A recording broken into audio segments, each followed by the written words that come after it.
2, 3, 4, 5, 6, 7. Okay. So, next up is the PC gaming show. There probably won't be much interesting out of it, but still, there should be like something to talk about. Maybe.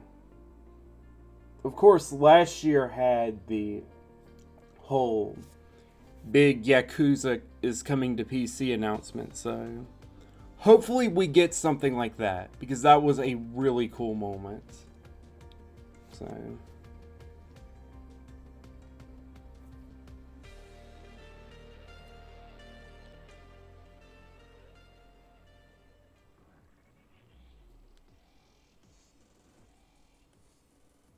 this is the PC Gaming Show, a celebration of the most vibrant gaming. oh, and yeah, it's sponsored by the Epic Games Store. 2 hours, you'll see all new gameplay footage, trailers, and interviews. Taking the That's stage pretty today fun.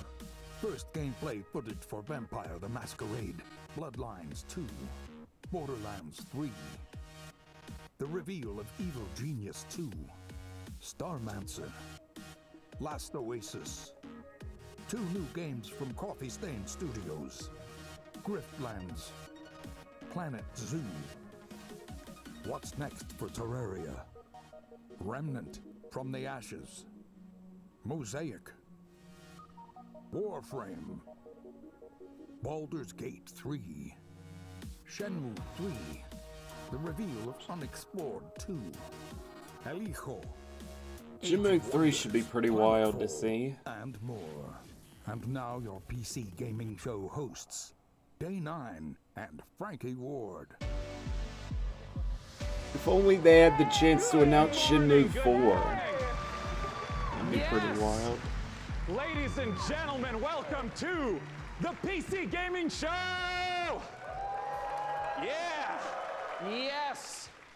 We're so happy you're here today. We have a great show for you lined up. We got 30 games that we're going to be showing off. 30! Some of them will be updates to existing franchises and titles. Others will be exclusive world-first looks. Y'all ready? Well, I first want to thank our sponsors for helping make this event possible. Without their support, this event would not happen each year. Without the Thank you Epic so Games much. Store. Thanks to you for coming out. It's 10 a.m. in Los Angeles. Happy Monday, everyone. Best day of the week. Hello to all of you up in the balcony. And of course, thanks to you tuning in live from all over the internet, YouTube, Twitch, Twitter, Facebook, wherever you're tuning in from, welcome.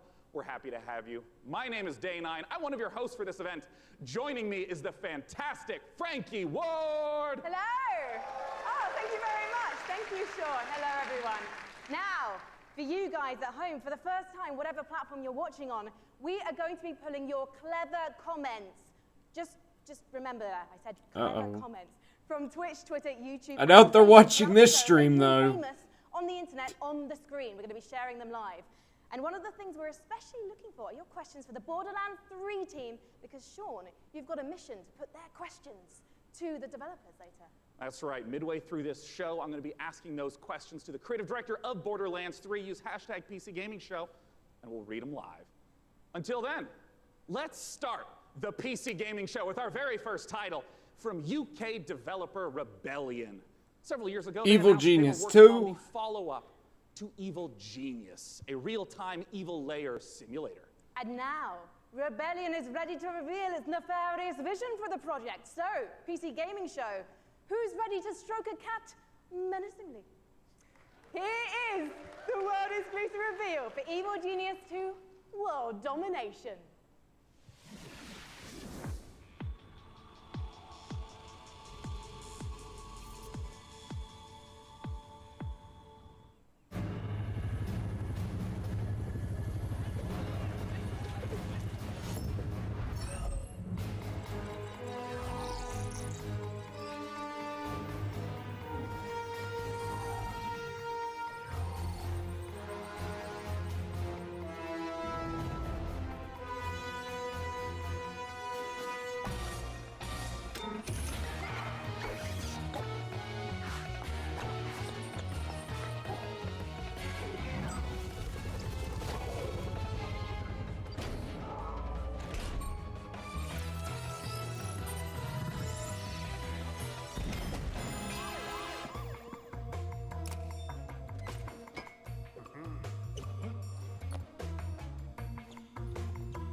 Yeah, it looks pretty interesting.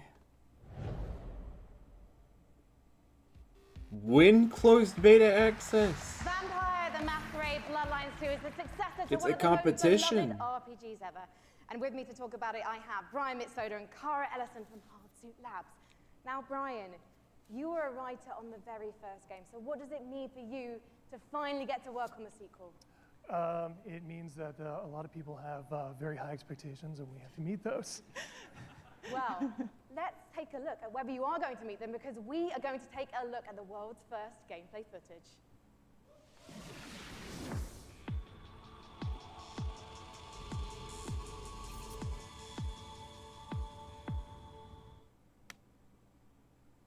I guess I have to be the one to tell you. You're dead.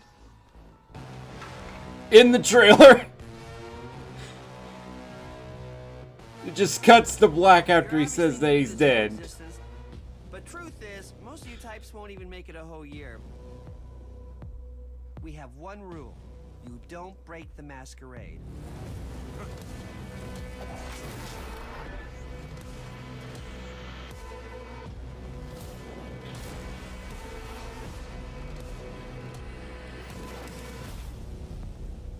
The city. We're all fighting over scraps here. Welcome to the first day of the rest of your death. Having fun yet?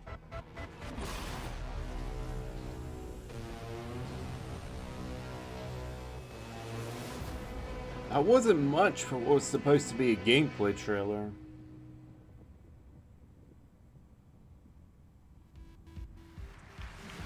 Guys, what does it mean to be a vampire in this world?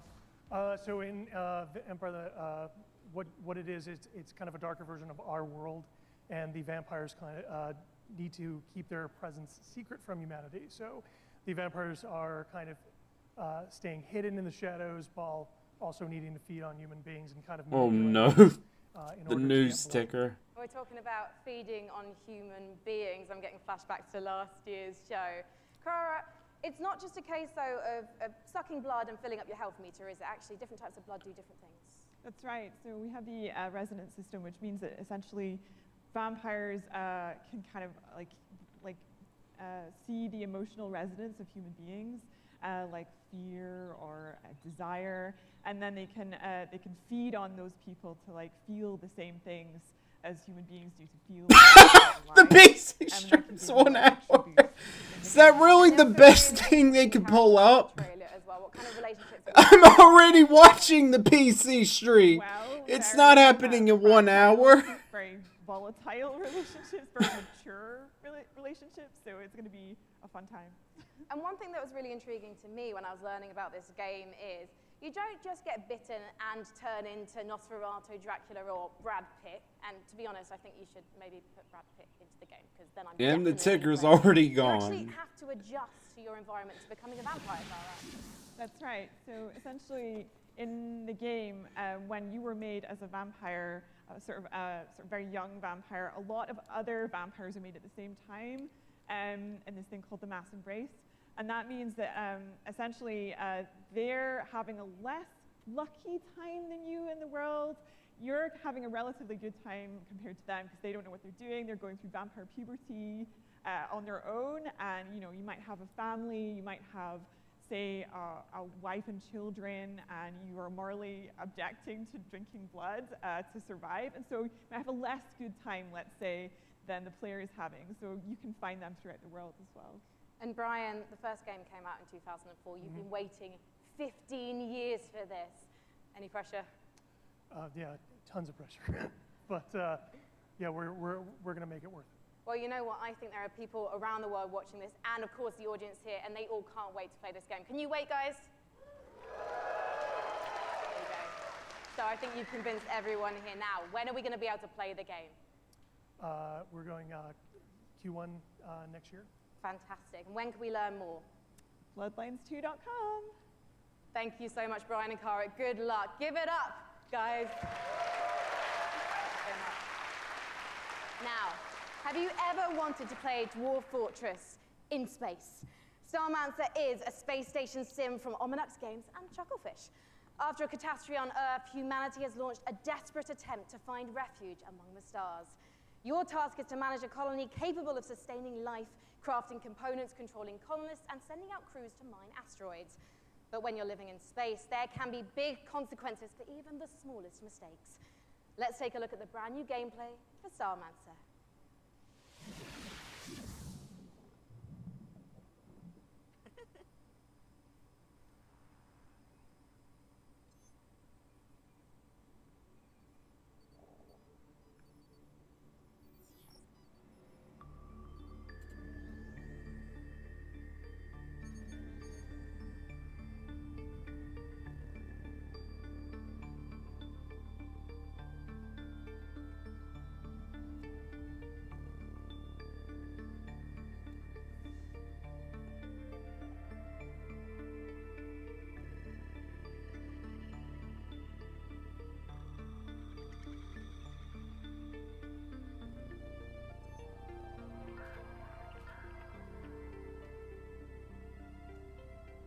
Not really a fun game to watch, to be honest.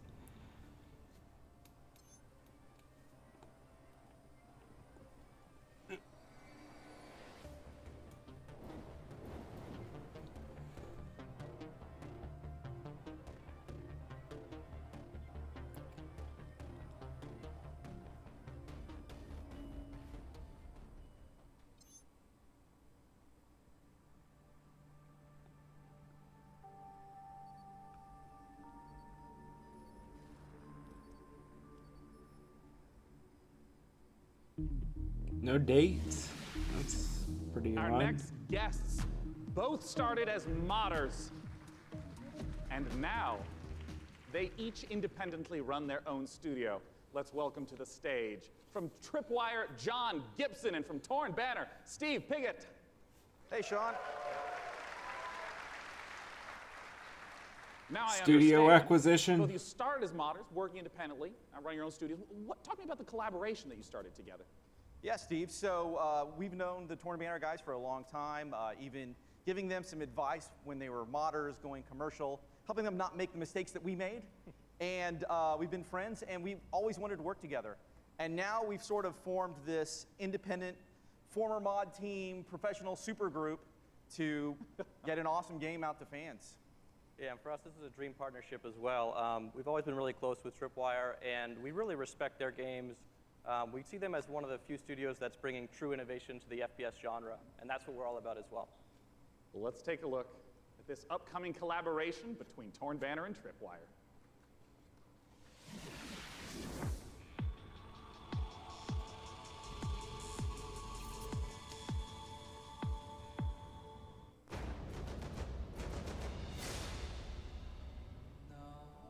Yeah, that's certainly a Torn Banner.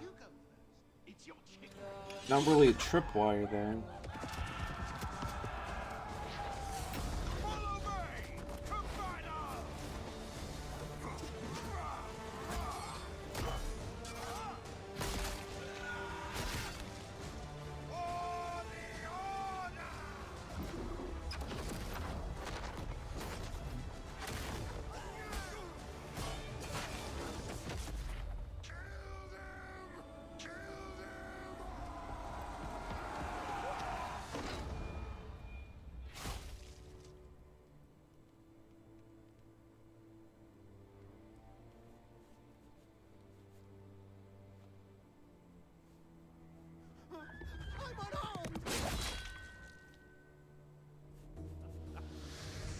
Oh, talk to me about Chivalry 2, Steve.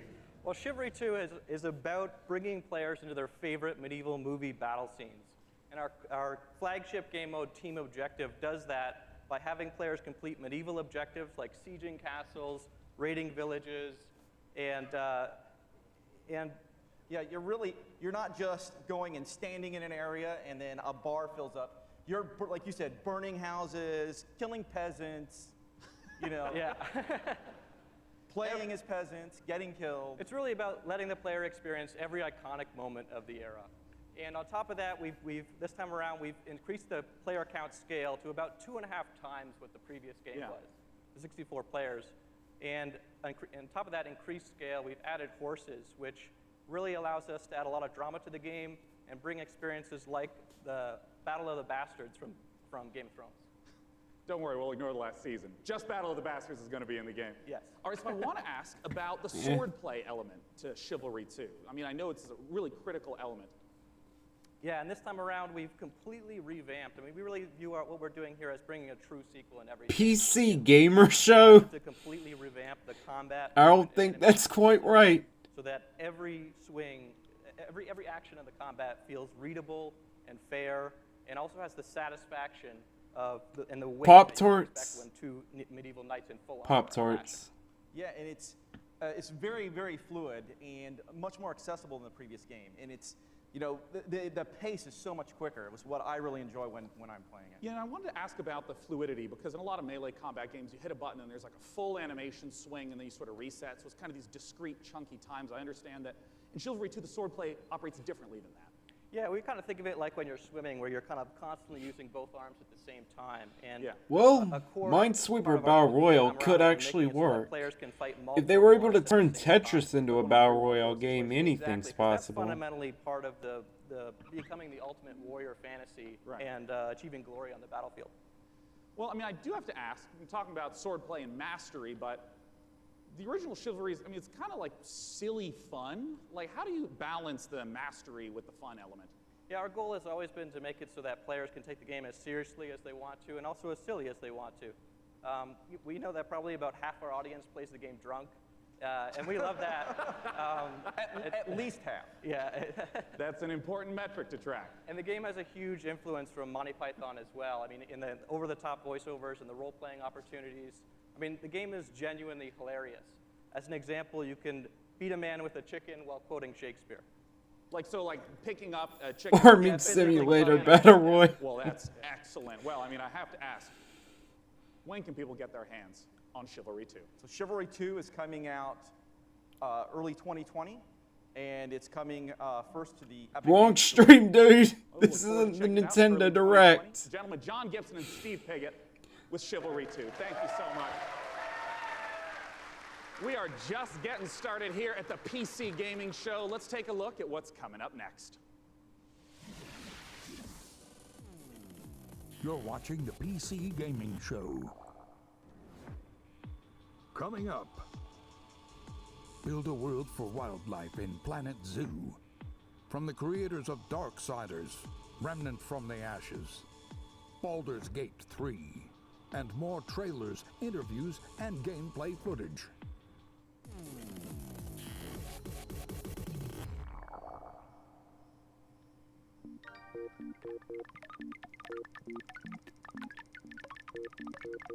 Kinda weird to be seeing a commercial break here.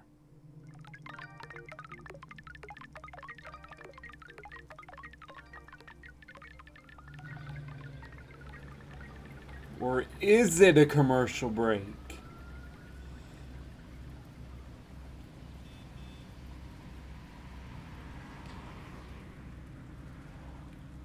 Actually, could it really be a commercial break if the commercials... if we're technically watching a commercial?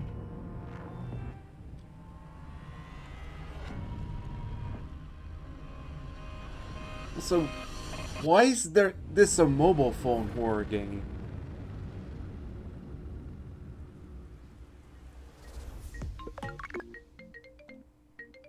Why is the mobile phone game playable outside of the game?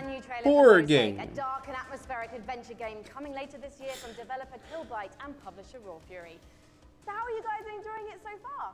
There's been some swords, some space stations, vampire puberty. We're listening to your reactions to the PC Gaming Show throughout the entire broadcast, no matter what platform you're watching and ranting on. It's actually real. Our next game is a Mosaic Blip Blah. The ultimate tap experience. Charge up your proton packs and get ready for Midnight Ghost Hunt. And I'm actually downloading it.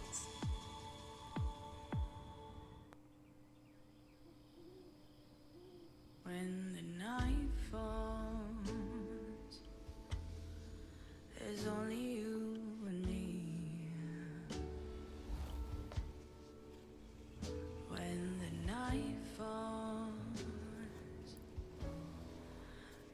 can count on me. Darling, if you only knew, it'll make you feel brand new. So just tell me, where are you? I got a big surprise for you. Not the chair.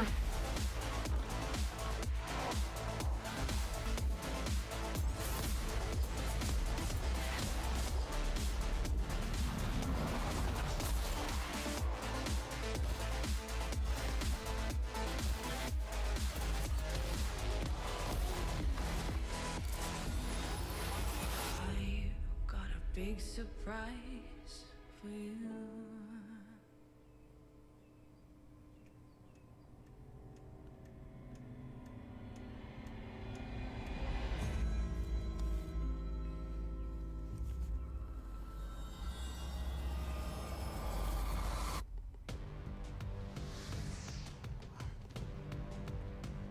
Joining me on the stage to talk about Midnight Ghost Hunt is the dynamic one-man team. Creative director, programmer, designer, it's Sam Malone! Thank you for having me. Sam, please tell us what is going on in that. What is Midnight Ghost Hunt all about? So Midnight Ghost Hunt is a multiplayer ghost hunting hide-and-seek game. You can play either as ghosts or ghost hunters. I'm actually playing the Blip Wop game right now. Objects around the haunted house. The goal is to look like harmless furniture, but on the inside, they're not so harmless ghosts. Looks like literally all you do is tap the blip button and upgrade the blip button. But considering the description for it actually links to the fictional company behind it, there's probably a bit more to this than it seems. Until the time runs out, until the clock strikes midnight. Midnight being kind of the hour of the ghosts, basically.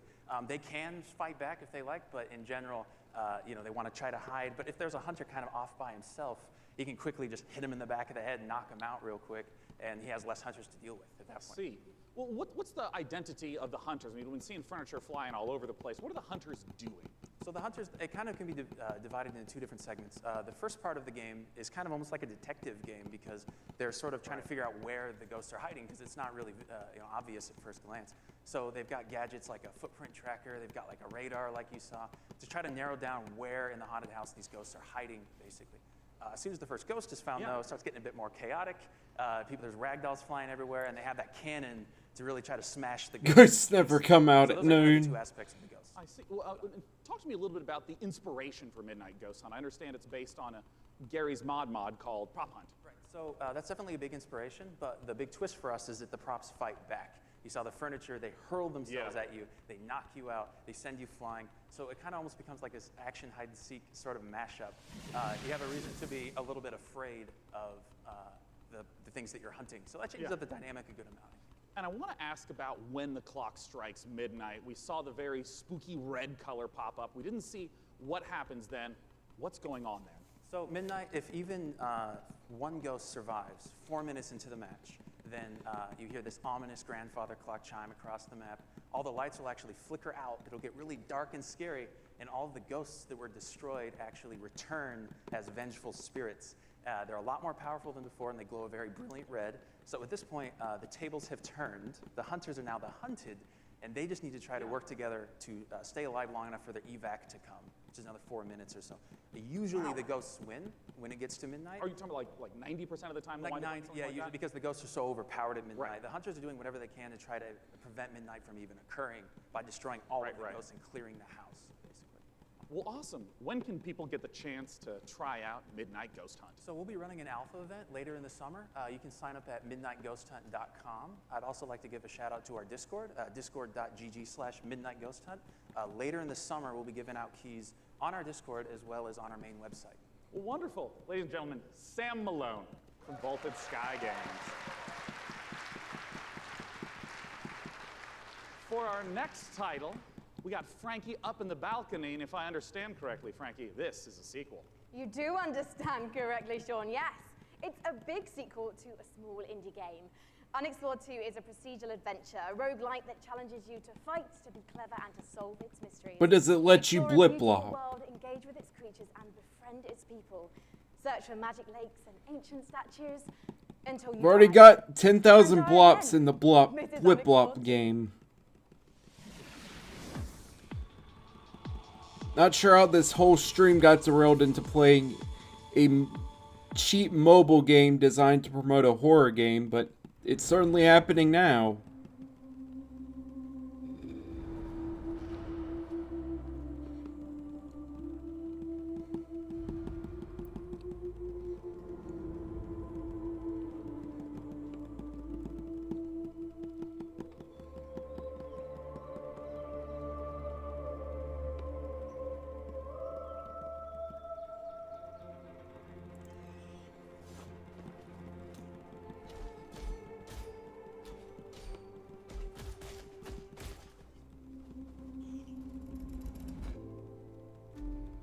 Okay, I found the horror elements now, because there's an ad for something called Content Cell, which opens up a web browser page to Mosaic Corp.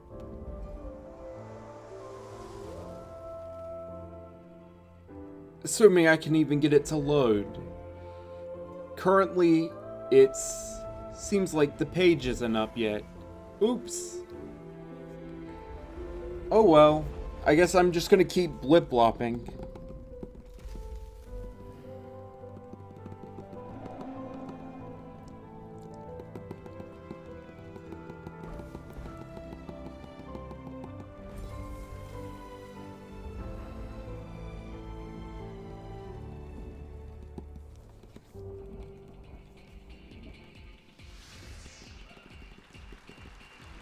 One of the biggest bang for your buck that you can get when building a new rig is investing in a new monitor. And here to talk about a groundbreaking new display is Samsung. Oh, monitors? Steve Yeah, Del that Cero. sounds Welcome, cool. Dean. I'm currently What you got for us? blip-blopping.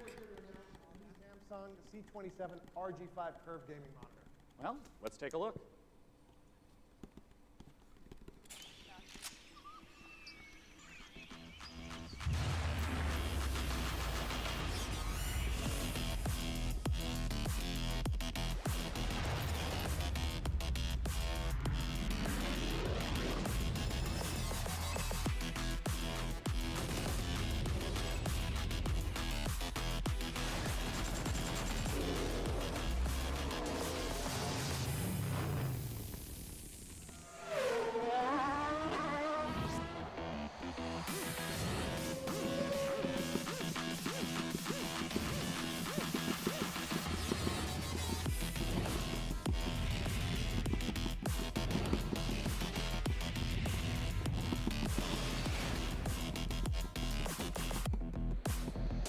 Thanks, Samsung. I'm not really interested in buying a new monitor. We've seen the video, and I gotta start asking. Talk to me about some of those juicy features and specs. So it's a 240 hertz curved gaming panel. We believe it's the world's first. So you have lag-free and tear-free performance. And we think that the curve, it's 1500 art radius, is going to be a very immersive experience that you wouldn't get from a traditional flat panel. And I wanted to ask a little bit about some of the color specs. Sure, it's a 3000:1 contrast ratio. So you get those deeper blacks, brighter whites, Right. and hopefully you'll see your enemies first before they see you in dark scenes. Yeah, and I understand it also has G-Sync. I saw that flash up on the screen as well. First G-Sync compatible monitor, so we're super excited about that. Well, since this is the PC gaming show and we're showing off a huge variety of games here, what are the types of games that you would expect that 240 hertz refresh rate and the G-Sync to work well with? Sure, so we think everybody's going to appreciate the speed and the performance, but ultimately... I am the king of blip-blopping. Right. Well, of course, I have to ask. I really wish I could show this dumb game on stream, So it'll be available in because it's mid-July, pretty under ridiculous. $400, for 27 Even if it's pounds. just a bunch of So shapes we and expand our gaming text. lineup to 8 yeah. Because when you said 400, I mean, that's the 27 inches. Right. Wow. Yeah, so our gaming lineup will be expanded to 8 models, ranging from 24 all the way up to a 49-inch dual QHD. Check out samsung.com/gaming240 or see us in the back of the room for more info. Yeah, that's right. For any of you in the audience, it's there. You can go there for it. It's not 4K. It's not 4K. Not for that price point. Well, I want to let you know that we have all sorts of great presentations and games coming up. Let's look at what's coming up in the PC Gaming Show. Stay tuned for more announcements, trailers, and never-before-seen footage, including Gearbox answers burning questions about Borderlands 3. Who needs Borderlands 2 when they could be making Blip Blop 2? Get ready to rip the galaxy a new wormhole in Valfaris. And more.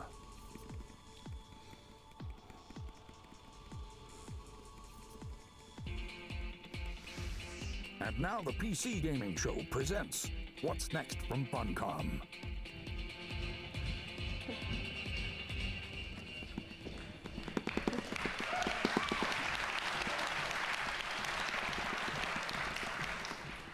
Hello everyone, thanks for the warm applause. It's very exciting for all of us at Funcom to be here at the PC Gaming Show for the very first time ever.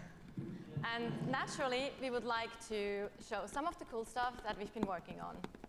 So without further ado, here are some of the games coming for 2019. Something strange is going on all across the zone. I don't fear nothing until now.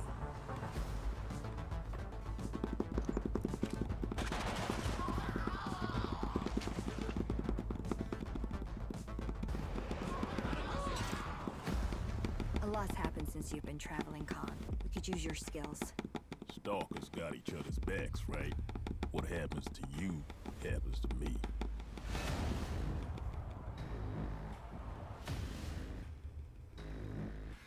Shockwave approaching.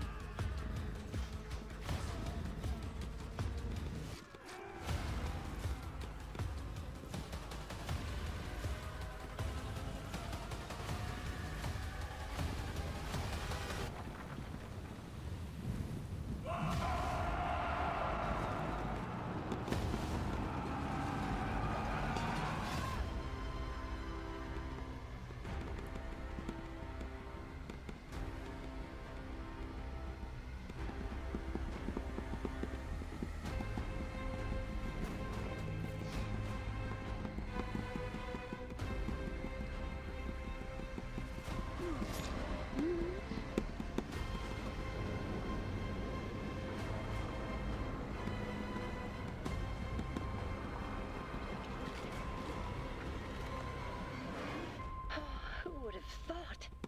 My son, off to fly among the stars.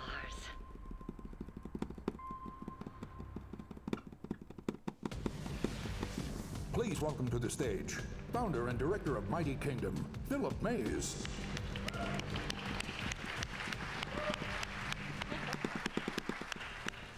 Still blopping like mad. At Funcom, we've been doing our own games for over 26 years now. But recently we had the great pleasure to be working with some other very talented developers and help them publish their games. And on that note, I'd like to introduce Phil Mays. He is founder of Mighty Kingdom, a studio out of Australia, who has been working with us on something a little different. Thank you, Natasha. So on April 1st this year, we put out a little trailer for something called Conan Chop Chop. And considering the date, it was perhaps no surprise that people decided that that was an April Fool's joke. So yeah, we have a little surprise for you. Check this out.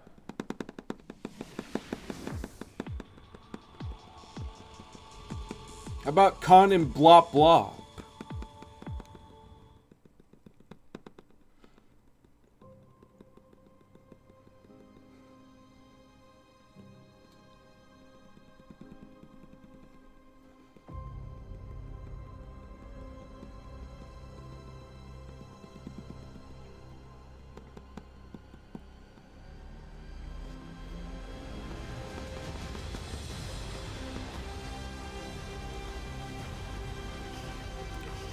Actually, now I think about it, Con and Blip Blop would probably work better.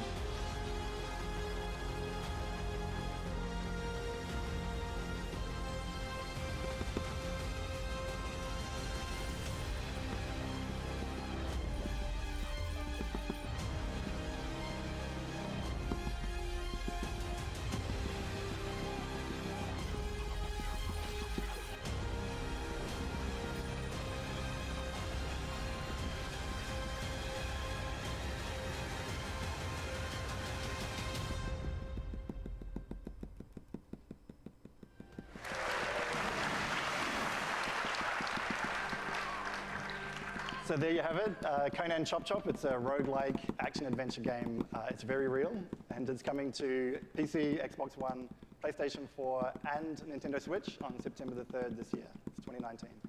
We also have a playable version here at E3 at our demo room, so if you want to give stick figure Conan a try, then please don't hesitate to drop by. Thank you. Thank you so much.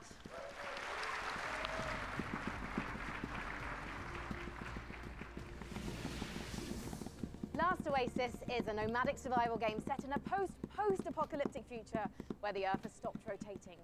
The last humans need to outrun the blazing sun in massive open-world environments. Good times. But cheer up, Sunshine. This is one of the most original-looking multiplayers we've seen, with interesting ideas underneath. A player-driven economy and some truly incredible death machines. Coming to early access on Steam on July 15th, let's take a trip to the Last Oasis. My tribe built wooden legs to lift us over the burning sands. We must move forward, or die beneath the sun.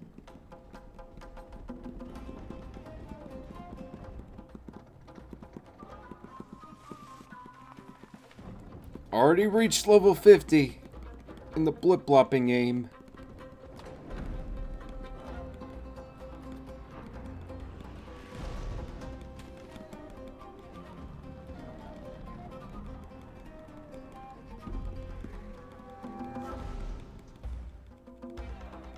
Are you lonely? Try love. Sure. Does the page load now? It loads. Apparently they're the world's leading technology company with great tech, great people, and great visions.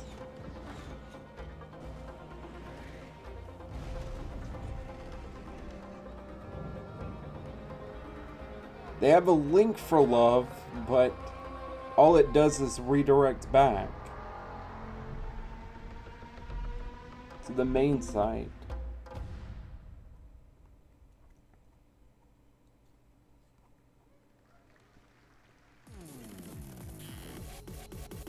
They even have a option to apply for a job at the company. Sure. Just gotta enter my email, which definitely isn't being sent to a bad place. And they will apparently contact me with an application form.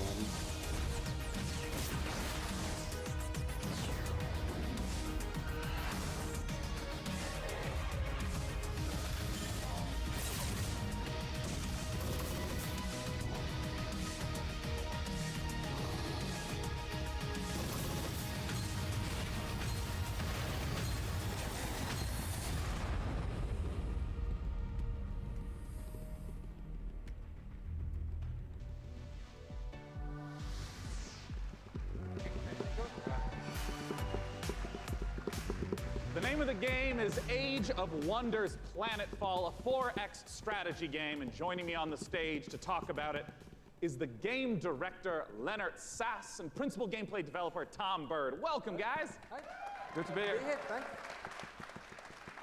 So, Leonard, just give us the gist of what Age of Wonders Planetfall is all about. Sure. Age of Wonders is a turn-based strategy game where you play as one of the survivors of a shattered galactic empire.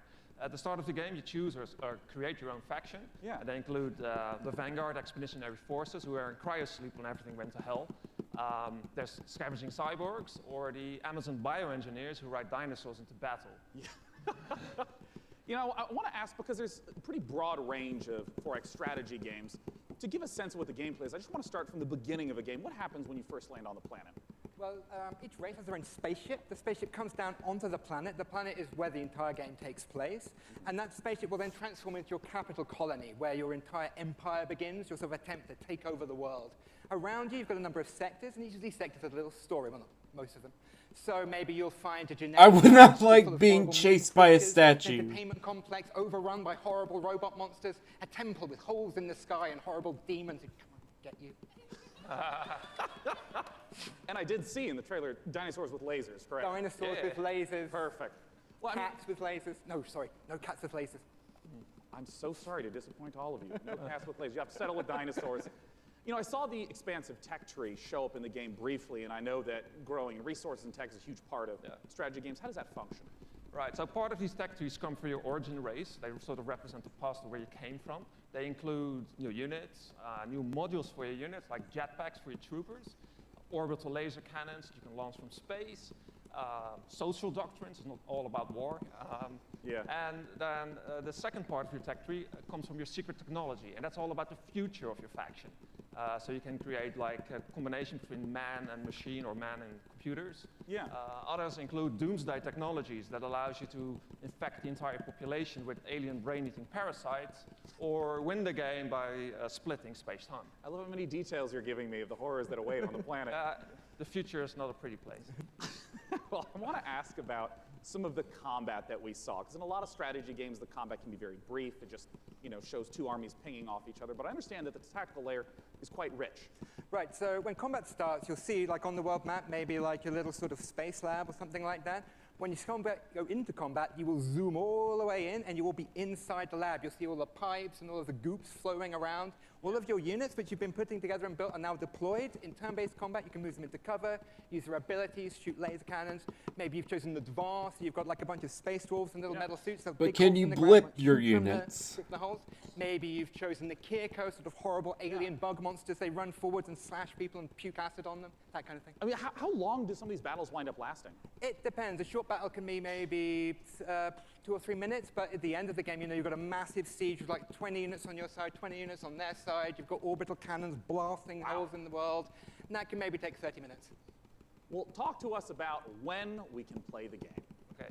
The game is due this August 6th. It's going to be available on PC, multiple platforms, consoles, and it's available for pre-order now. Well, lovely. All right. Hey, what's that URL? It's aow-planetfall.com. Well, I'm looking forward to it. It's less than 2 months away. Gentlemen, thanks so much for joining me up on the Thank stage. you. Okay, thank you. All right. Bye-bye, guys. Thank you for sharing the horrors of the future. And for our next game, Frankie, I have to ask you, what year is it? Why? The year is 1946, Sean, my dear boy. Europe lies in ruins torn apart by the satanic Plan Z. A brave band of heroes cast the Fuhrer into hell, but little do they know, the nightmare is far from over.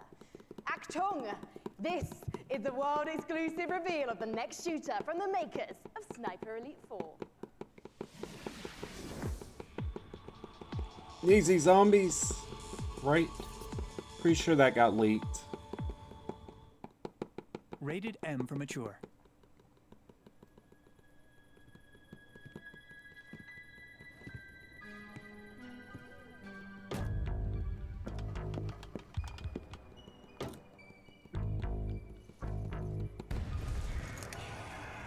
Yep, definitely Easy Zombies.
Epic Games Later Store on the exclusive, PC eh? Gaming Show, I believe this is the first a love letter to exclusive classic title they JRPGs. announced, surprisingly, What's next considering for it's sponsored Warframe? by Epic A surreal themselves. noir adventure set before, during, and after the Big Bang.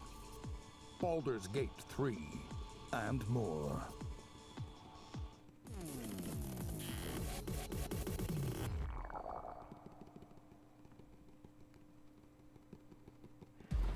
For nearly 100 years, the Root have ravaged the Earth. An unending assault without reason. We are victims to a hatred that we do not understand. This evil will consume our world and the countless worlds beyond. Unless you rise to meet it. A trial by fury and blood. You seek the source of death itself. Prepare yourselves. They are here.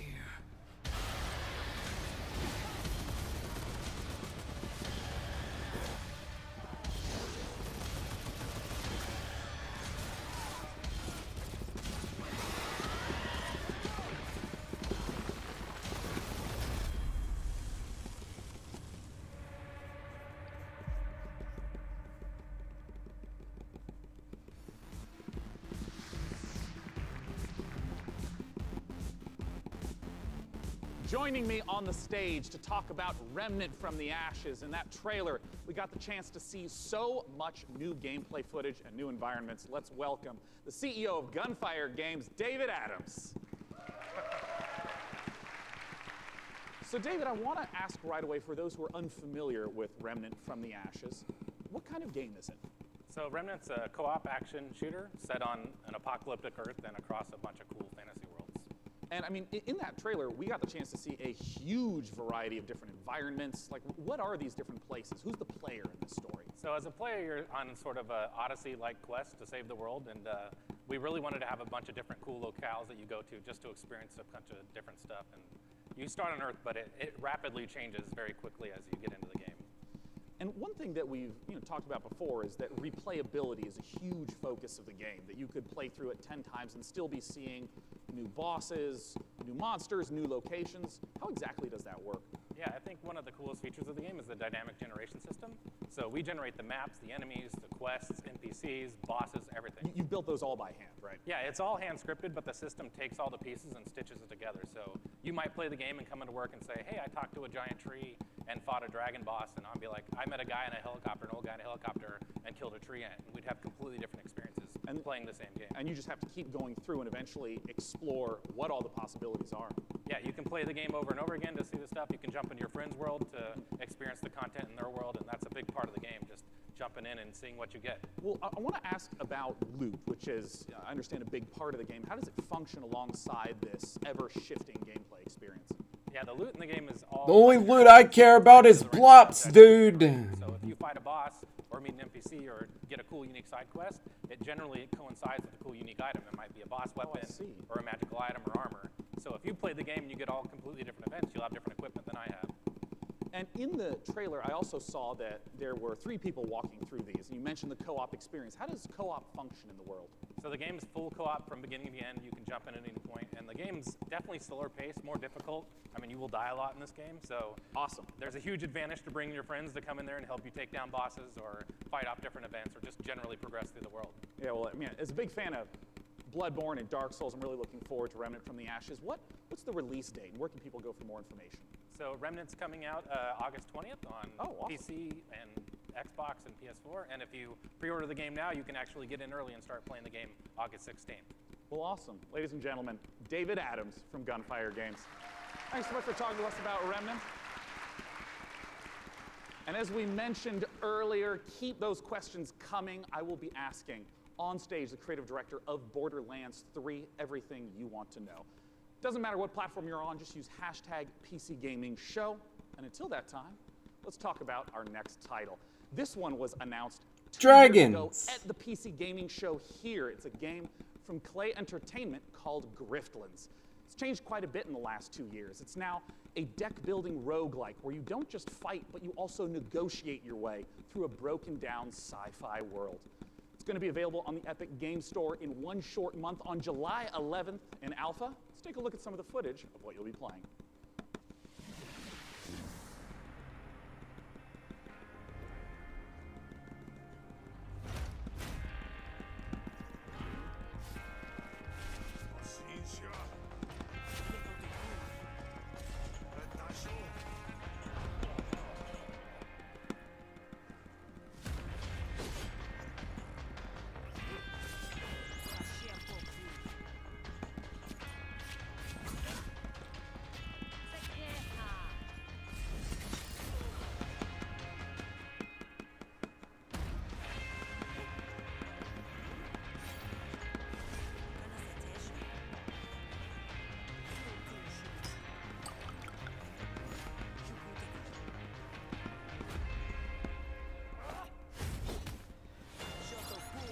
Cool scarf. Like it.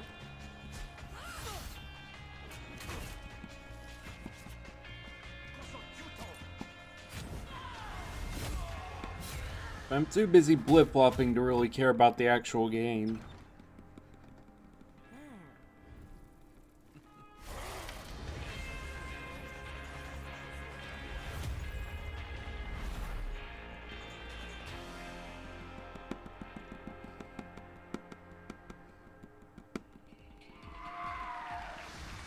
Planet Zoo is the latest game from the makers of the brilliant Planet Coaster. Please welcome Piers Jackson and Lisa Bowens from Frontier Developments. Now, Piers, what kind of zoo are we going to be running here? So Planet Zoo is a new management sim game from us. It involves you building and looking after a modern zoo, and you get to look after the most authentic animals we believe you've ever seen in a video game. Each of our animals are unique. They have their own needs, their own desires, and their own behaviours. They interact with each other and react with the world that you build around them. And today, for the very first time, we're really excited to show everyone here our gameplay video and to announce our launch date. Oh, fantastic. Let's buy the world's largest family pass and take a look inside.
Lisa, I love some of the animal shenanigans here. I mean, hippos pooing, adorable baby elements. It's absolutely brilliant. I can't wait to play it. But before we saw the trailer, Piers mentioned this is a modern zoo, but what exactly does that mean? So nowadays when you go to the zoo, you're not just going to see all the lovely, pretty animals. You go there, you want to be, learning about conservation, you want to learn about the research that they're doing, you want to be educated. And these are all things that you're going to be able to do in Planet Zoo. And these ideas of the modern zoo is really what we take to heart, and we're going to be promoting the health and the welfare of your animals as the most important thing to do. And Piers, when can we see more gameplay, and when are we going to be able to get our hands on it ourselves? So we're obviously demoing the game all this week at E3, but most people aren't going to be able to see that. So we've recorded our presentation. Lisa's done a fantastic voiceover for it, and we'll be releasing that onto Frontier's YouTube channel.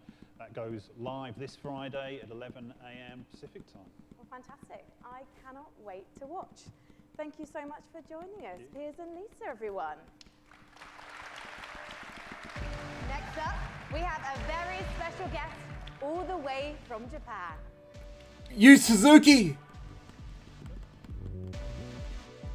Please welcome to the stage, gaming industry legend and Shenmue creator. Yep, Yu Suzuki! The one thing that will distract me from Blip Blop. Let's go. Ladies and gentlemen, joining me on the stage is a legend of Japanese game development. It's Mr. Yu Suzuki. Hello, everyone. In addition to being the Show brain off behind the following Shenmue. games, Hang On, Space Harrier, Outrun, Afterburner, Virtual Racing, and Virtual Fighter, Yusan also created the Shenmue series, and he's here to talk about Shenmue 3 right now. Take it away, Yusan. この場に立てて光栄です。Standing on the stage today. それと20年支えてくれたファンの皆さん、ありがとう。I just want to say thank you to all the fans supporting me for the long 20 years. Thank you very much.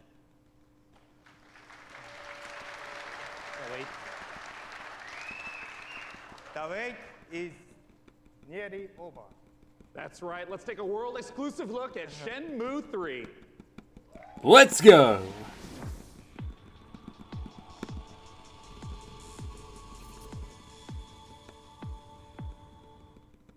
Honestly, I don't think your kung fu is strong enough. Grandmaster, I...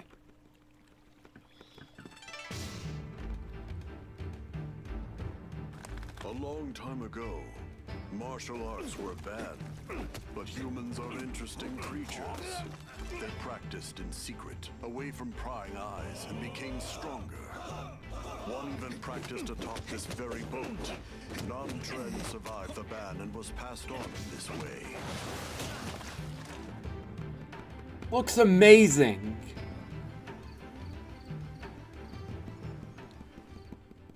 What did you say to me? Stop it. They threaten and extort money from shop owners, get drunk by noon, and cause trouble. Everyone in town is afraid of them.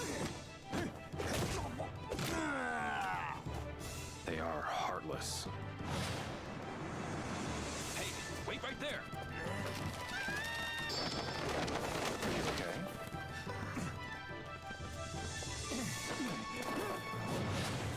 This is him, the Japanese guy who got in our way. You've got some guts to barge in here on your own.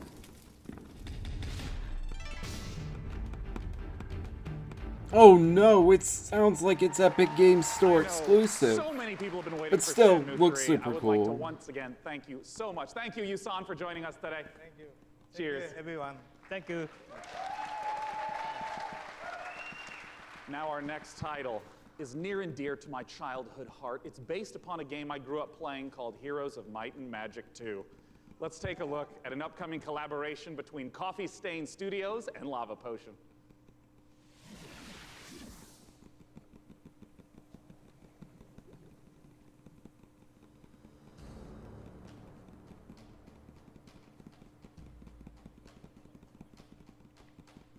Essence within you exists who we are.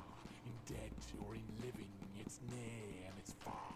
In human and beasts of the land. It flows through the forest, it breathes the sand.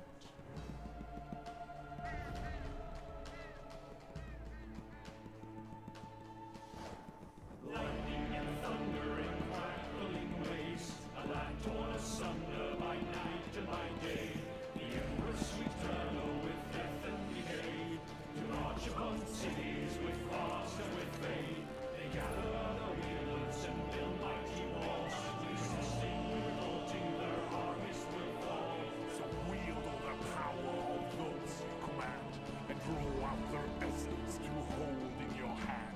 Unleashed on them all, so in these final hours, we'll raise and rebuild to take back what was ours. Okay, this actually looks pretty cool. I'll give them that. even though I'm more busy The name of the game blip-blopping. is Songs of Conquest, and here to join me in talking about it is the lead designer from Lava Potion, Carl Toftfeld. Hey, Yeah. Carl. Hi, hey, thanks. I mean, let's just start off, for anyone who maybe hasn't played the Heroes of Might and Magic series, what is Song of Conquest all about? It's all about, well, you kind of start out with in the town that you just saw in the end of the trailer, and from there you recruit your wielders, it's what we call our commanders, and you recruit an army, and then you kind of send off your wielders on an adventure. And they go exploring the world, they pick up resources, to flag mines, and with those resources, you upgrade your town so you can get more stuff, and that's kind of what you do. Adventure and strategy combined. Yeah, and you know, I know that part of the core loop is obviously get the resources to build up the township, but for what reason? Armies, man. Talk to me about those juicy battles. Yeah, so the battle, just like the whole game, is turn-based. So you go into combat, you bring all your troops in, and you start by deploying them, and then all the troops have different stats, like offense and defense and health and so on. And they go in initiative order, and then you slug it out, and it's a bit like chess, but instead of like pawns and bishops, you have like horned wands and face spirits. Great, and griffins and so on. Yeah, and all those things. And well, you know, as someone who just loves the Heroes of Might and Magic series, I know that you have translated a lot of the gameplay elements into Songs of Conquest, but what are some of the modern elements that you're bringing in? Well, there's a lot of it, but I mean, one of them is our magic system. We call it the essence. So basically, in the Songs of Conquest universe, everything has an essence within them. It's sort of like the soul. So your troops, they have an essence. And to do magic, you need to bring the troops with the right essence with your wielders. Oh, I see. So if you want to like make your troops go faster, you need to bring a troop that has that essence, like cavalry. And maybe to ask a basic question, what if my opponent kills that cavalry? Then you can't do the magic. So. Oh, I see. Okay. Yeah. So if you're fighting someone, you kind of have to like weigh the pros and cons of what to kill off. Like, do you want to destroy their magic or their powerful troops? Where can people go to get more information? And as always, when's it coming out? Late 2020. Oh, it's quite a ways off. It's quite a ways off, but you can go to songsofconquest.com and sign up for alpha, and then you can play earlier. Well, as you know, I'm really looking forward to playing it, Carl. Thanks for joining us. Thank you. Now, our next title is an update to a popular co-op game. Let's see what's in store for Vermintide 2. Yeah, not really here to see updates for already out games. But I still have Blip Blop to keep me company.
You just saw the reveal of the new PvP mode coming to Vermintide 2, which turns the Warhammer Fantasy cooperative game into something even more brutally competitive.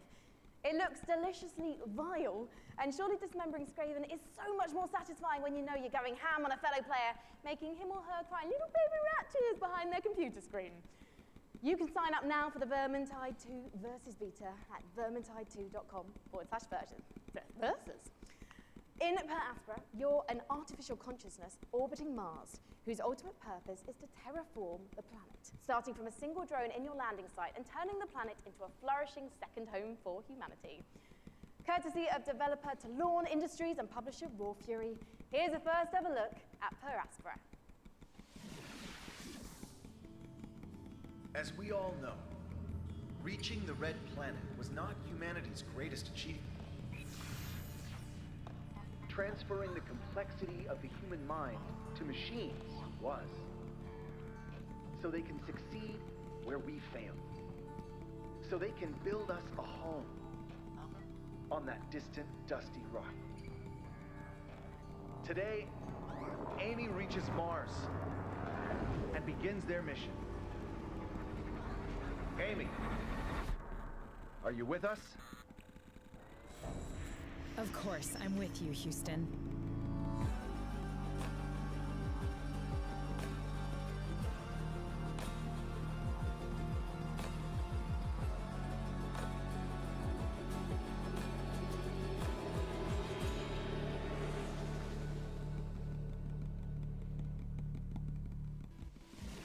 In the Assassin's Creed universe, our next guest sent players back in time to rewrite history. But for his debut project with indie studio Panache Digital Games, he's going to take us back 10 million years to where humanity began. Here to tell us all about Ancestors is creative director and co-founder Patrice Desilets. This should be interesting. Thank you for having me. Really happy to be here. I think this was announced a really long time ago, actually. It never went anywhere. I think they may have had a showing about like a year or two ago. But like, it's been feels like it's been in development now for the longest an open world time. game in which you can do a lot of things. You need a character in a 3D environment at first. And I say, oh, I'm the historical guy, I'm the historical dude, so I need an historical period. They say, oh, let's go back at the very beginning. It'll be easier to do, because I won't have to build a city, I won't have to build technology, and I was a bit naive, because we built Africa 10 million years ago. And that's not easy to build. It doesn't sound easy. I mean, how have you turned those feelings Well, into at least gameplay? he's acknowledging that it took You forever to play our finish. last common ancestor, right, of all the big apes, and then you have to explore your environment, and eventually you expand your territory, you expand your clan, because you're not playing that one badass character. You play a group of badass character. And eventually you evolve into different species, up until Lucy the Australopithecus roughly 2 million years ago. I imagine our ancestors had a lot more issues to deal with than we do today. There's going to be a lot more dangers in this world, so tell me a bit more about those. Well, it's all about from a prey to a predator. Basically, at the beginning of the game, everybody's there to kill you and devour you. And basically, at the end, it's pretty much you, where you're the predator, and everybody's afraid of you. And that's the idea of Ancestors, the Humankind Odyssey. So, Patrice, ultimately, what is the key to evolving your clan successfully? Curiosity. You need to explore, because, you know, I made game about characters and you needed to follow the story I wrote for you. This time, you're basically writing the story, right? There's no story per se inside. It's not about going and see mission givers. It's not about looking at the mini-maps and the little dots. It's about you, hey, Homo sapiens. Can you survive like our ancestors did? And that's the question I'm asking the players. It'll be for you to answer that question August 27th. Well, I was going on PC first. I was going to ask you when we can see it, and you answered my question first. Thank you so much, getting Patrice. good at this. As Patrice says, Ancestors will be released August 27th, and you can learn more at ancestorsgame.com. Thank you.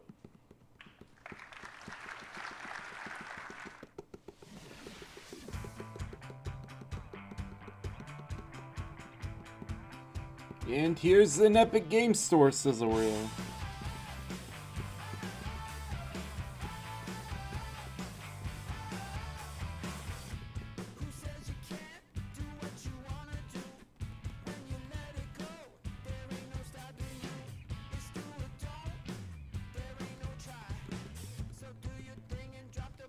Imagine a lot of people are screaming at their monitors right now, but not me.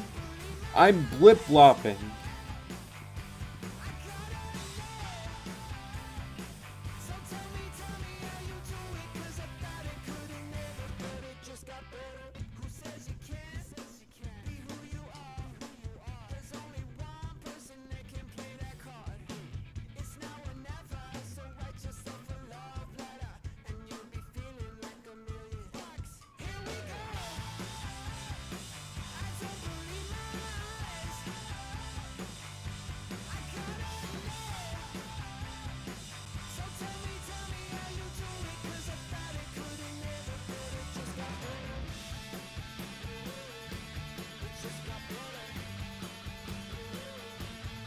Certainly an interesting lineup they're going with here.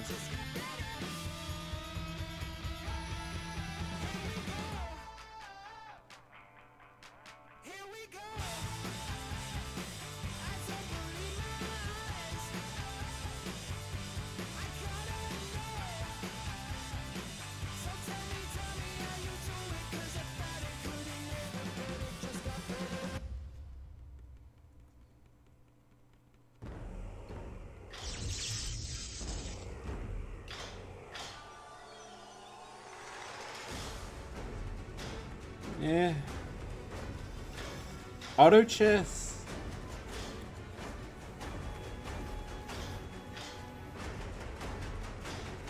Exclusively on the Epic Games Store. Yeah. I mean, Valve's like doing their own version, so it's not that Please welcome to the stage, Loring Lee, founder and surprising. CEO of Dragon Nest. Indeed, auto chess has turned out to be a sensation, with hundreds of thousands, millions of players getting a taste of it. And here to talk about its coming to PC is Loring Lee. Take it away, Loring. Yeah. Technically, it's already on PC though, because it started as a Dota 2 mod. Hello, yeah. I'm the CEO and founder of Dragon's Game. Dragon's Game is a game developer and publisher, comes from China. I'm so happy to be here today on this stage to introduce our game, Auto Chess, to all of you. This is really an exciting moment for us. As the trailer says, this is a real engaging game of auto chess. Dragon's Den now is working with the creator of auto chess, Jodo Studio. We are working together to bring auto chess to our world, both on PC and mobile, so that everyone from anywhere with any device can enjoy the same fun of auto chess. Now we are building the PC version with by using the gaming engine of Unreal Engine 4. As everyone knows, Unreal Engine is one of the best gaming engines of the world. With the help of Epic Games and by the power of Unreal, I believe we can finish our job quickly and efficiently. And today, I'm very glad to announce the PC version of Auto Chess will be coming to the Epic Games Store. I look forward to all of you playing Auto Chess on PC later this year. Okay, thank you everyone. Thank you, Loring Lee. Yeah, cool. Thank you. Thanks so much for sharing the news with us. Once again, Auto Chess, if you have not played it, you must check it out. It is so fun. Our next title with Frankie up above, I understand is an inspired indie game. We'll find out, Sean, because one of the things we love about PC gaming is the way that game creators from all over the world can draw inspiration from one another's work. Chris Tales is a great example of that, a gorgeous indie love letter to classic JRPGs developed by a team in Colombia. Chris Tales' spin on the genre brings a unique perspective that lets you see the past, present, and future on one screen at the same time. So you'll see the future change based on your decisions in real time. Here's the world-exclusive reveal of Chris Tales.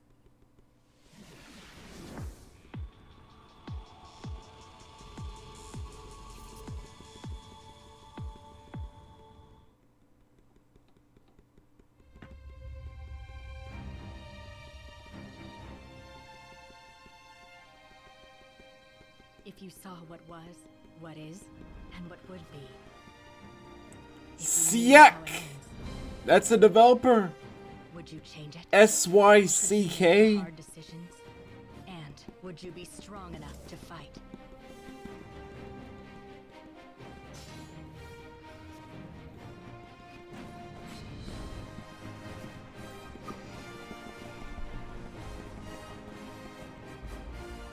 If you learn from the past and act in the present, you can rewrite the future.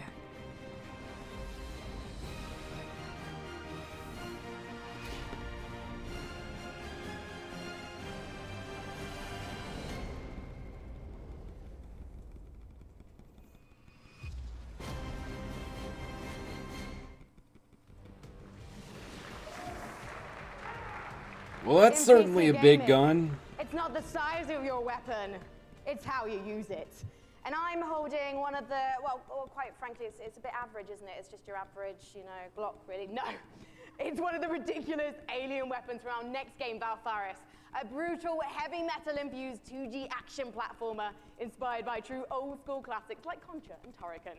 Assuming the role of fearless warrior Therium, Players must blast and slash their way through the doomed citadel of Valfaris, overcoming its deadly environments and enemies before challenging the arcane evil at its very heart. Get ready to rip the galaxy a new wormhole. From publisher Big Sugar, this is Valfaris.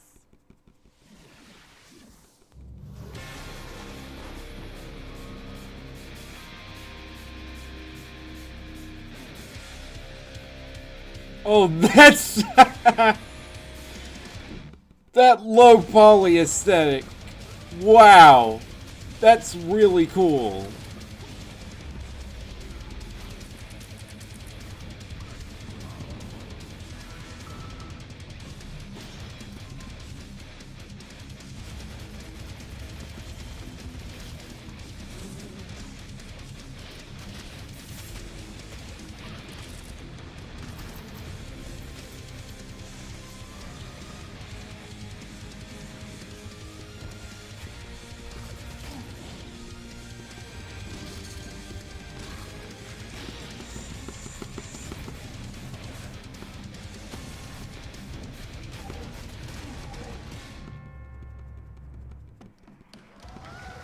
Just incredible action in the Valfaris trailer.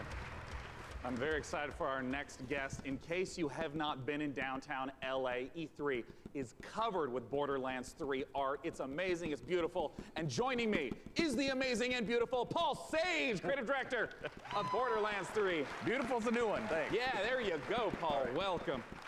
I mean, there's been so much hype around Borderlands 3. What's the stuff you're really excited to be sharing this year at E3? Oh man, so we've talked about our Vault Hunters. Well, this time we get to talk about Mose, and she is our gunner Vault Hunter, so she has a big mech, so it's one of the things. All about loot. We're talking about, the different loot, such as shields, grenades, those things, going to different planets, so a lot of stuff to talk about. Well, I mean, I want to start right off with Mose. Tell us everything you can about her. Okay, yes, I'll tell you everything I can. So Mose, again, like I said, she's a mech pilot. She has this big mech, it's called Iron Bear. She gets into Iron Bear. Yeah. We have multiple action skills, which means that she can equip either a minigun or a railgun or a flamethrower. If you want to barbecue your enemies, something like that. Oh, so, nice. Mix and match. Yeah, Mose is a terrifically fun character for us right now. Now, we've been excited to be collating a whole bunch of community questions. We're going to break them into two categories. First, there's a whole bunch of repeat questions that I want to make sure we get to right now. One of the big categories is about loot, because you've mentioned having a billion guns earlier, but what can you tell us about some of the other gear, the other progression systems in the game? Yeah, so just got level 90 in the Blip Blop game. Talk about a lot. So in the past, we've had grenades that they've had like one thing. They can bounce, they can stick to different More interesting things, than Borderlands this time 3. We're combining like all of those things. So Totally. for instance, the other day I was playing and I threw a grenade, and that grenade had a bounce. It would stick, an explosion would come out, and the grenade would fire guns as it was going through, right? So we have like a ton of different grenades that are in there. Wait. Uh-oh. Uh-oh.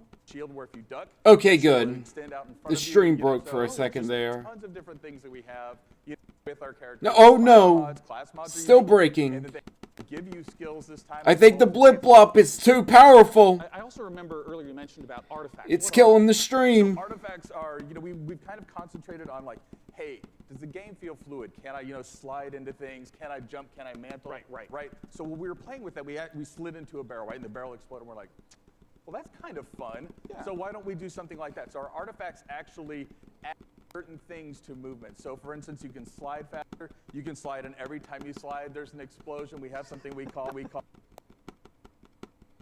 Stream's falling apart. Second category. The Blip Blops are too powerful. Questions unrelated to loot. Well, there's going to be a single-player campaign. What's going to be happening after the campaign? What are some of the beyond the single-player, maybe end-game content that you can talk about?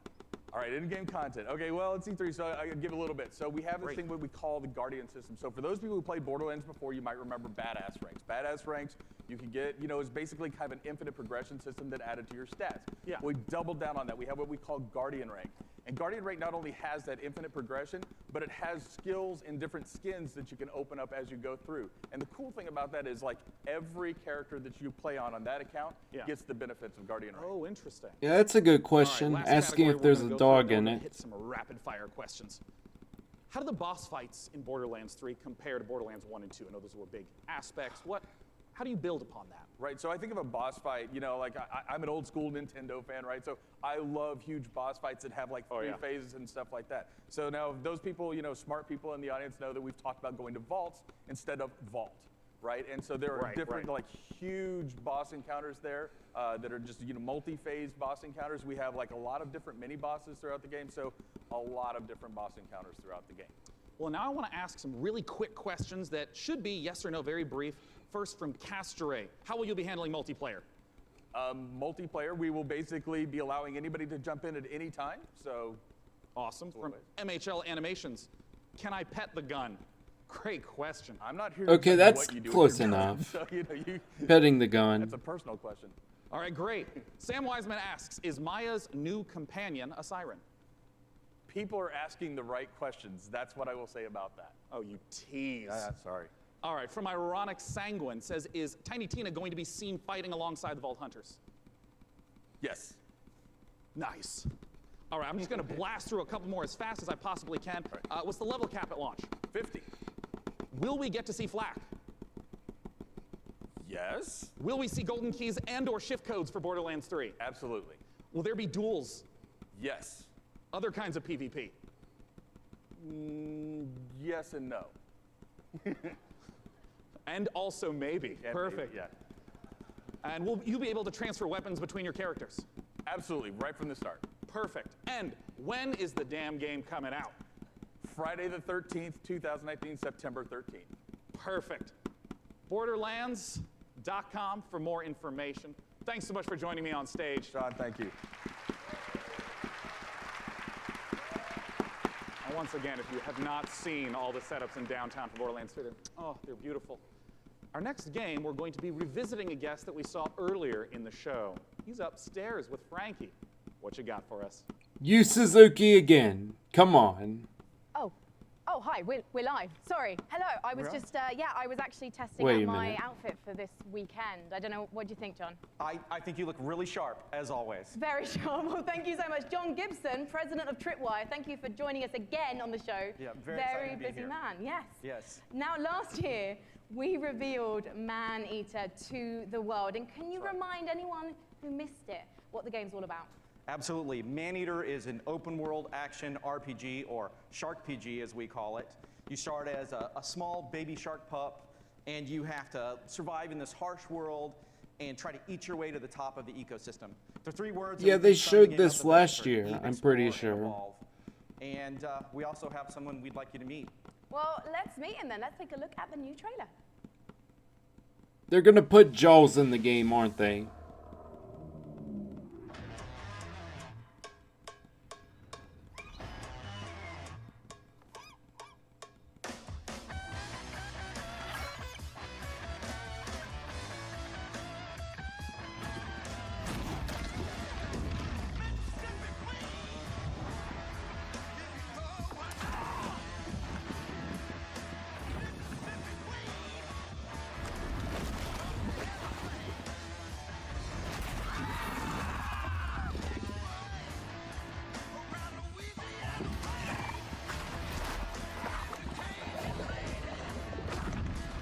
There actually was a Jaws game where you played as this shark and just screwed everything up.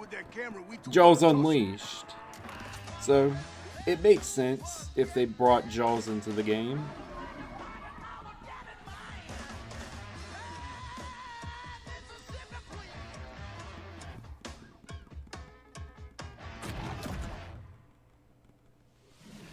John,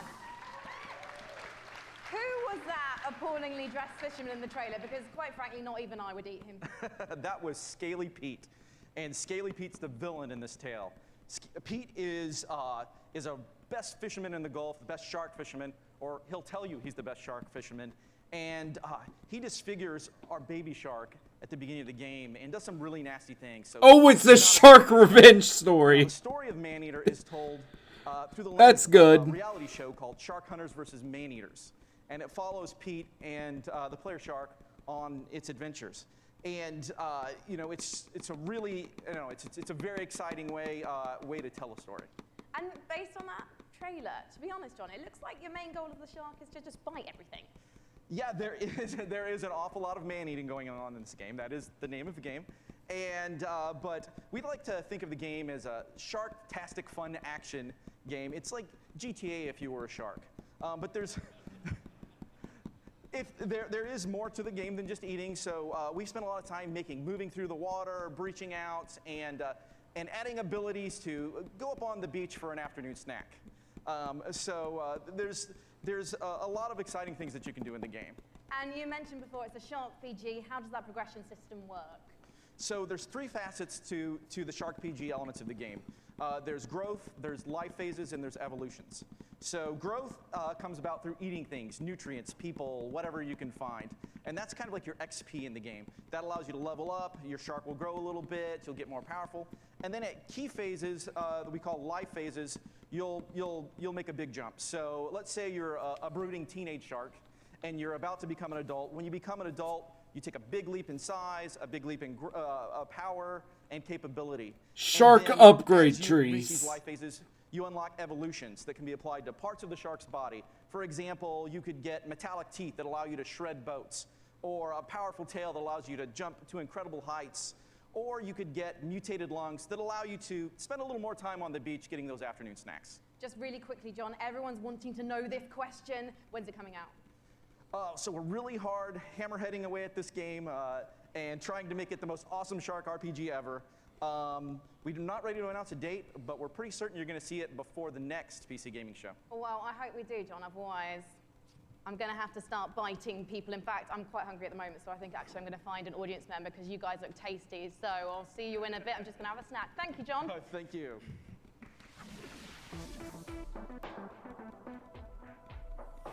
Cheers! Okay.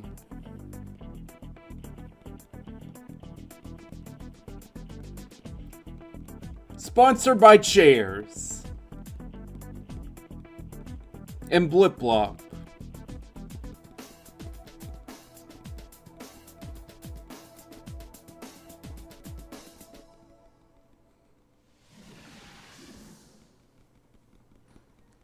You know, one of the absolute best parts about being sponsored by iWin for the PC Gaming Show is that I get to sit for this next segment and talk to you about Terraria.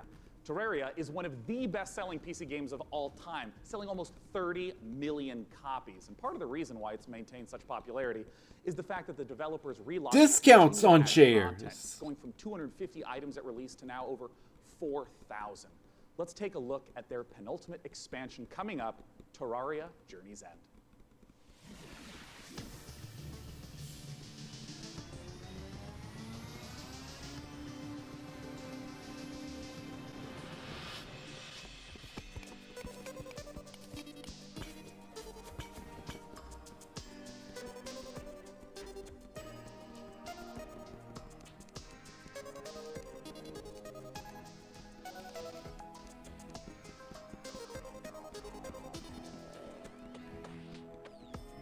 Terraria.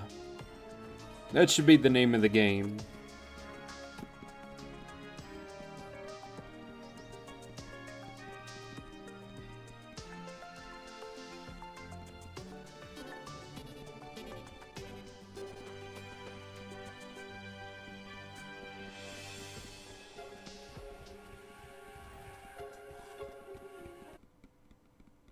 Uh-oh.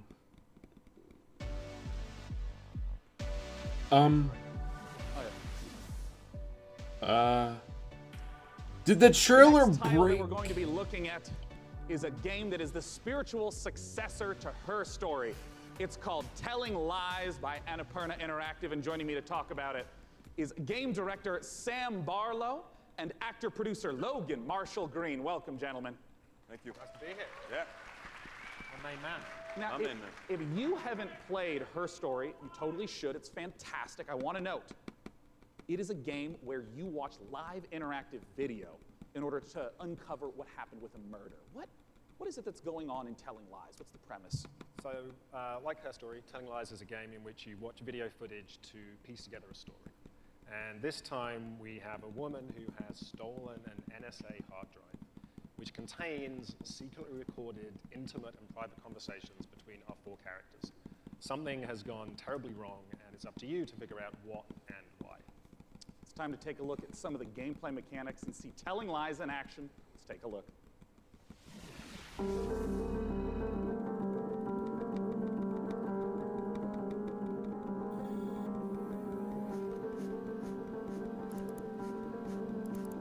That's certainly a bootleg OS, alright. Once upon a time. It's late. I gotta get her in the bath. I don't love you and I don't miss you. You already know too much.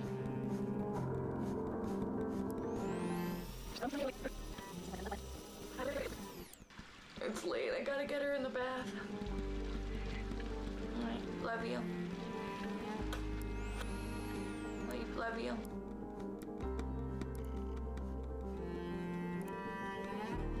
I've only ever been in love once. It was with a girl I met when I was 18, but I was too young and naive to handle it properly. I guess I still carry a torch for her, which makes me an incurable romantic or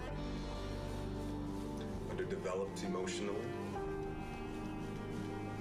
I'm a loyal friend.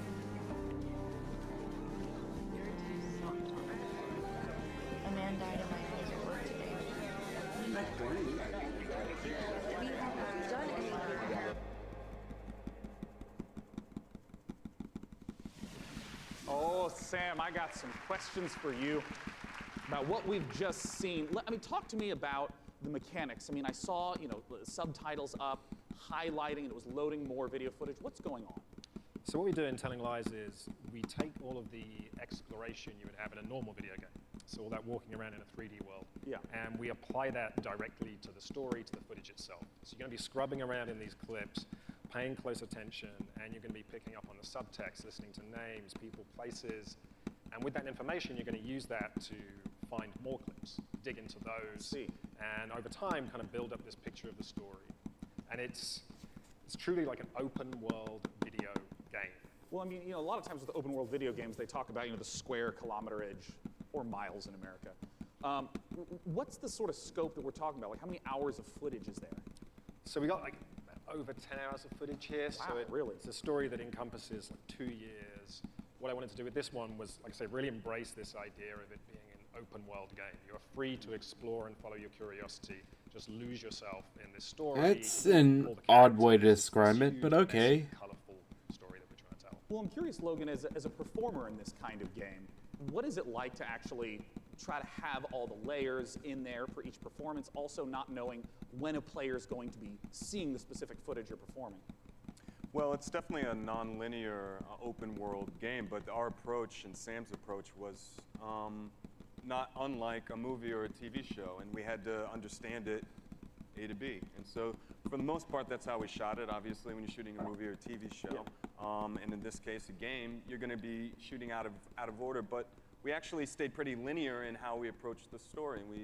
We went after it like all the other times we're actors. We just went after intention, and then what do we want, and we tried to make it as deep. It's got a lot of scope. Yeah. But we wanted to make it as deep as possible, and Sam is one of the best movie or TV directors I've worked with, so it was very similar. Nice. Yeah, look at you too. Now, of course, I do want to stress to any of you, if you have not played Her Story, it's quick to play through. It's absolutely brilliant. Please check it out in the meantime. But we're, of course, waiting to find out, when can we play Telling Lies? Very soon. Very soon, I promise. We'll have a date soon. Right now, you can go to Steam. You can wishlist on Steam. We all love Steam. And yeah, very soon. We'll be showing a I little don't more think the sponsors of this stream love Steam. Fantastic. I guess. As soon as humanly possible. Well, Sam, Logan, thanks so much for joining me on stage. Once again, Telling Lies. Now, up on the balcony, Frankie's going to be talking to us about a game that my friends, year after year after year, keep telling me I have to play because of how much they've improved it. Frankie, what's going on with Warframe? Well, one of my favorite parts of last year's show, aside from being upstaged by a giant duck, was getting a glimpse at the future of Warframe. And here with the latest look at the next expansion to the universe is Space Mum Rebecca Ford. So, chat, behave yourselves, please, because Mother's here. Now, Rebecca, what are we about to see? We're going to take a look at an amazing trailer that our team has put together. A lot of our players have been waiting a year for a look at what we've been calling Railjack, so it's about time to, see what we've been doing. Yeah, let's take a look. Yeah. More content for already released games.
Rebecca, it must be so exciting. Just reached level 100. Finally seen it, and you're clearly going all in on the epic space. On Blip Tell me Blop. about the new stuff that players are going to be able to explore. Don't really. I missed what the message said, but apparently I can. It's basically Prestige. taking Space Ninja part of Warframe, sending it back up to space, bringing players that squad gameplay they know, taking the enemies like the Corpus and the Grineer, giving them their own Railjack to essentially explore the solar system. Which basically restarts the whole thing. Well, So I'm back at TinoCon square is in London, one. Ontario. It's July 6th, and you can come watch it online on Twitch. We're going to be showing a lot more in our keynote for what Empyrean is going to be. Well, today I'm getting a feel for the suit. So what's the deal with that sweet-looking necklace prime? How do I get my Tenno arms into it? I cannot say that on live television, but there are ways. But yeah, you just have to link your Warframe account to your Twitch account. If you watch 30 minutes of our Tenno live show, you can get it. But hopefully you stay for the whole hour because we got lots to show. Well, thank you so much, Rebecca, and good luck with TennoCon on July 6th. Thank you. Okay, now we've seen some amazing stuff today, but nothing quite so gloriously strange as our next game. Developed by Brooklyn-based studio Feral Cat Den, it's an existential-based jazz odyssey set during the Big Bang. Yeah, it's actually blown my mind learning about this one. Buckle up, everyone, because we're about to get bonkers with Genesis Noir.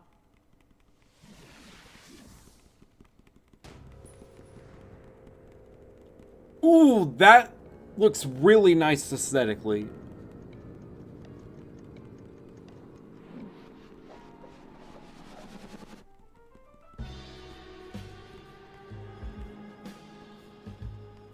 Whoa.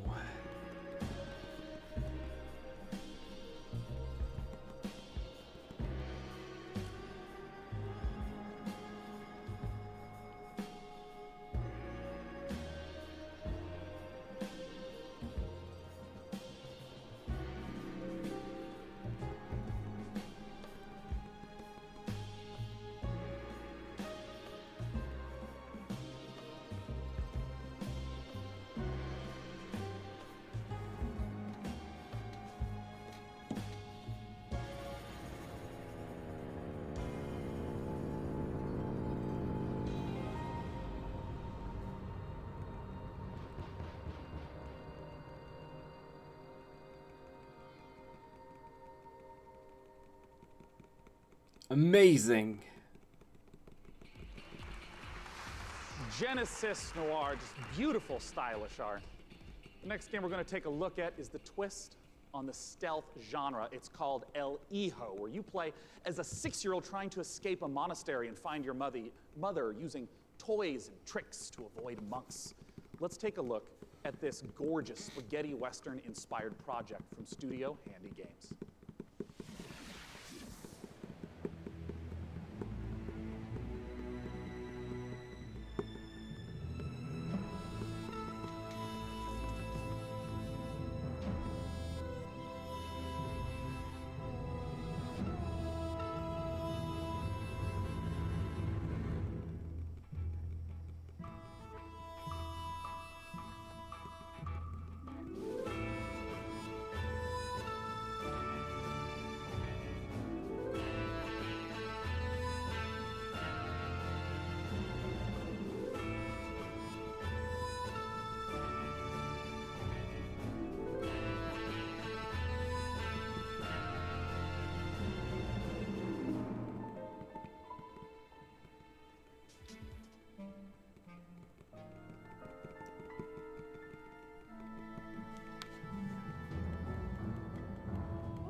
El Hijo, once again, is the title of the trailer we just saw.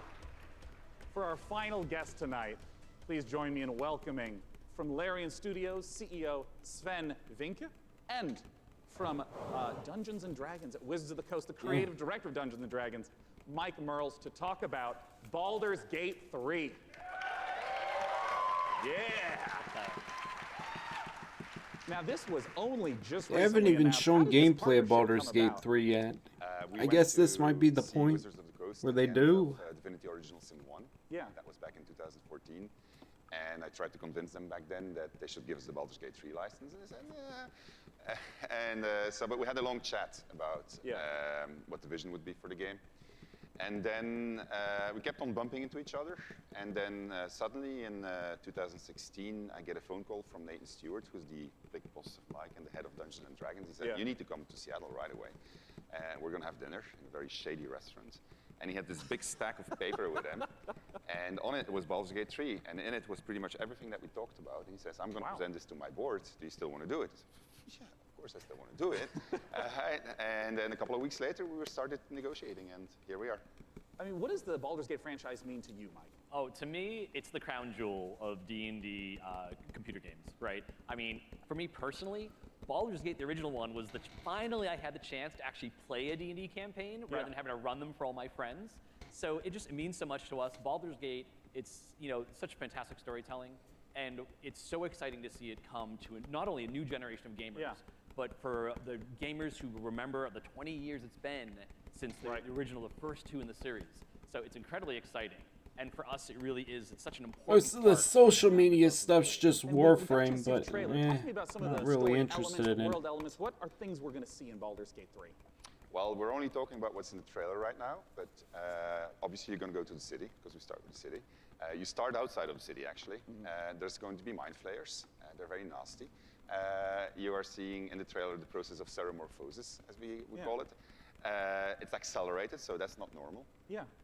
And you're going to see a lot of iconic creatures, iconic characters, iconic places, and that's as far as we go. I'm curious about some of the gameplay elements, because obviously, there's just been a big resurgence of Dungeons & Dragons, tons of broadcasts on Twitch. I mean, how do you translate some of the insane things that players want to do into, what has to be a structured computer game? So we started with the player handbook, which is basic rule set of Dungeons & Dragons. Which player handbook? Which edition? 5th edition. Great. Yeah.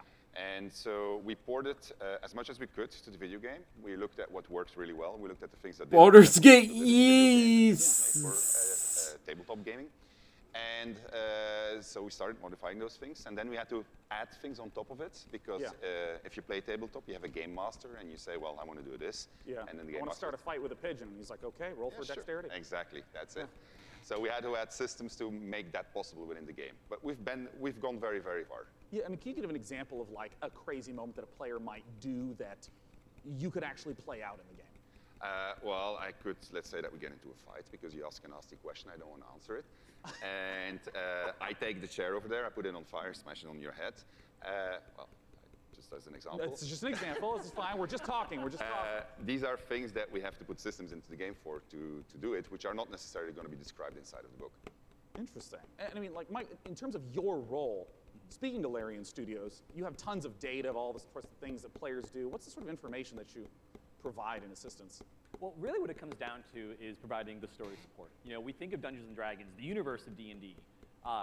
It's like a toy box for dungeon masters and players to go into and build their own stories. So working with Larry and working with Sven, a lot of it was just opening up that toy box and sharing it. And giving that kind of guidance. Like I remember one of our first meetings, we just laid out a map of Baldur's Gate and the Sword Coast and asking a lot of questions, like what kind of story do you want to tell? Where do we want to go? What are the cool locations we've always wanted to put in a game like this? And then in terms of the system support, what does it mean in terms of the story for each character, for each character race, each character class, so that if you have your favorite class and it's in the game, you really feel like you're taking on that role that you love so much from the tabletop. It's really coming to life in an authentic way in Baldur's Gate 3. And we're going to talk in a moment about Baldur's Gate 3 release dates and whatnot, but we have a second game that we want to talk about on a new technology known as pencil and paper. I understand that there is a tabletop prequel coming for Baldur's Gate. Exactly. Oh, so that actually sounds pretty clever. All the different games coming together to tell one grand story of this city. So on September 17th, we're releasing our next tabletop campaign, Baldur's Gate: Descent into Avernus, and it is the next chapter in the Baldur's Gate saga, and it's a prequel to Baldur's Gate 3.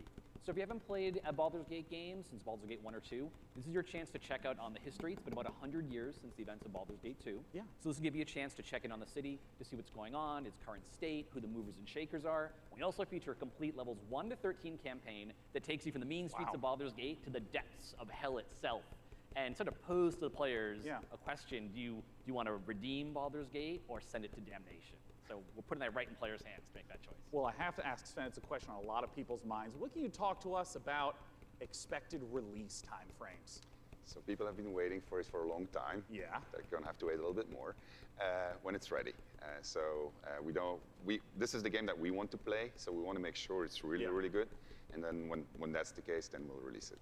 Well, I know a lot of people have been waiting a long time, and I think I speak for a lot of people here when I say, take your time. If the Divinity Original Sin games are any indication of the quality, it's going to be fantastic and worth the wait. Gentlemen, thanks so much for joining me on stage. Thank you very much. Thank you.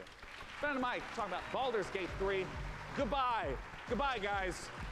Why are they leaving? Well, it's because the PC gaming show has officially concluded. Let's bring up on the stage the fantastic Frankie Ward. Come here, Frankie. That's unfortunate. I was hoping maybe there would maybe be just one big surprise, but apparently not. Guys, thank you so much for coming out to the 5th annual PC Gaming Show.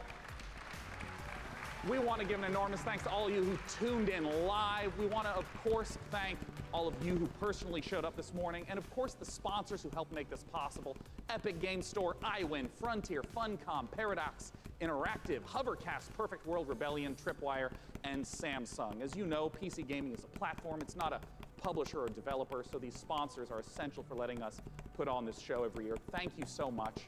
And I gotta ask, Frank, any titles you're excited about? Well, I do love a baby elephant, so definitely Planet Zoo, and slightly more awkwardly, then I also want to eat things, maybe elephants included, so man-eater, of course. I'm personally looking forward to Songs of Conquest, and as you heard, there's games coming out all across 2019 and into 2020. We hope you all have a fantastic E3. It officially begins tomorrow. Big shout out to all the other press conferences. Hello again, Drop Frames. Good to see you 2 years in a row. We hope you all have a fantastic time at E3 and go play some games and make some friends. See you next year. Bye, bye, bye. Thank you so much. Goodbye. Okay then.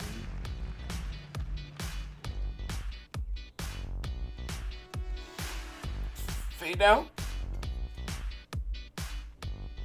Fade out. Any minute now. Come on.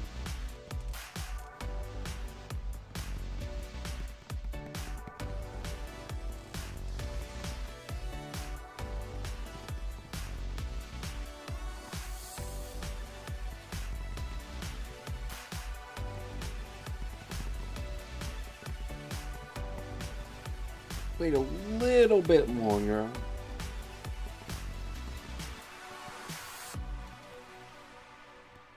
Yep, music's gone. Thanks for watching. Okay, final blip lot stats. 28.4 million total blop scattered. Prestige 1. And I currently have 1704 blocks. Actually, 4530 blocks. See you at the Ubisoft conference, everyone.